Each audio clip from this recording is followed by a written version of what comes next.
जय श्री राम।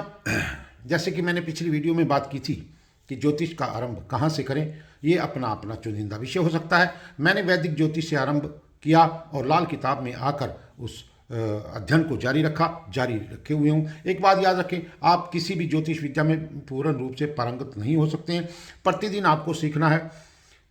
जब जहाँ से आप स्टार्ट कर रहे हैं और वहाँ से सफ़र आरंभ करके आपके जीवन के अंतिम अक्षण तक आपको सीखते रहना होगा।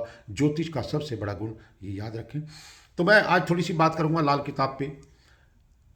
सबसे पहले लाल किताब के रचिता पंडित रूपलाल जी जोशी जी को मेरा शत शत नमन।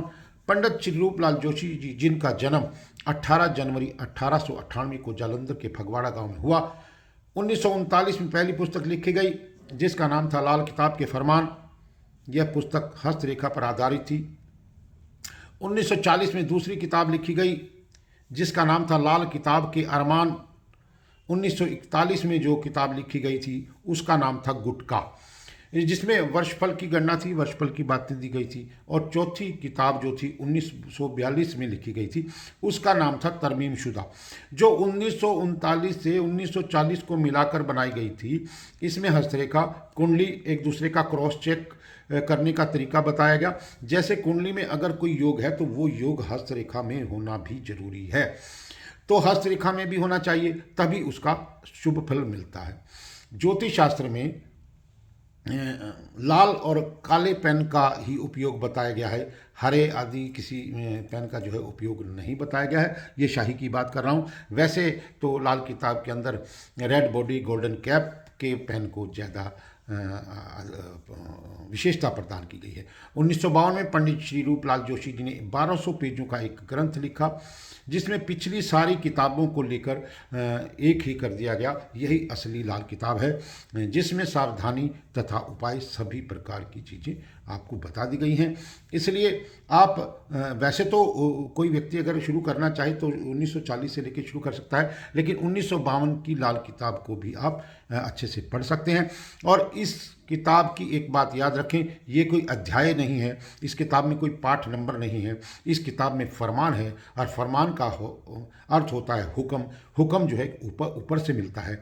और जोशी जी के बारे में जैसा कि मैं सभी लोग जानते हैं कि उनको ये किताब जो है का हुक्म ऊपर से मिला था, इसीलिए उन्होंने हर अध्याय के ऊपर फरमान लिखा है। उन्होंने अपनी तरफ से इस बात को कुछ भी नहीं लिखा है।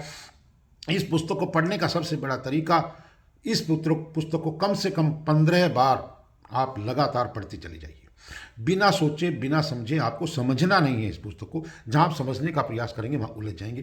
पहले आप 10-15 बार इस पुस्तक को लगातार नावल की तरह पढ़ते जाइए। उसके बाद आप किसी गुरु शरण में जाएं, क्योंकि फिर मैंने कहा ये हुक्म से आई हुई किताब है। और केवल आप पुस्तक के बारे में जब तक आप किसी पारंगत गुरु की शरण में नहीं जाते, आपको इस पुस्तक का अच्छी तरह विश्लेषण समझ नहीं आएगा। और वहाँ भी मैं आपको ये सलाह दूंगा कि जो किताबों की क्लासेस देते हैं वो शिक्षक हो सकते हैं, गुरु नहीं हो सकते। एक बात का ध्यान रखने की, शिक्षा गुरु और गुरु फर्क है।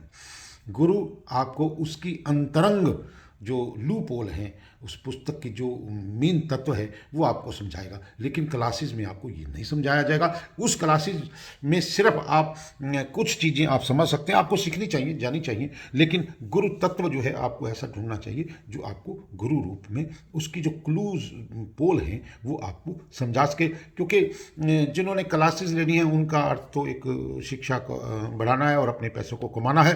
तो इसलिए आप स्वयं पढ़ें, आप क्लासेज अवश्य लें, आपका मन है क्लासेज लें। उसके अलावा आप स्वयं पर अधिक ध्यान दें, अपने गुरु स्वयं बने। अगर आपको कोई गुरु नहीं मिलता है तो आप बार बार उस टॉपिक पर खुद ही ध्यान दें, बाकायदा किसी से पूछने के बजाय। क्योंकि कोई भी ज्योतिषी लाल किताब का जो है वो पूर्ण पारंगत नहीं है, सिवाय पंडित रूपलाल जोशी जी के अलावा।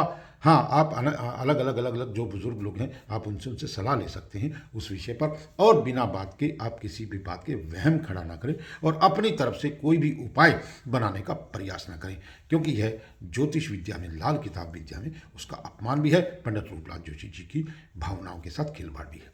इसलिए आप पुस्तक को लगातार बार बार पढ़ें और खुद के गुरु आप स्वयं बने। जय श्री राम। अगली वीडियो में अगले टॉपिक पर हम बात करेंगे।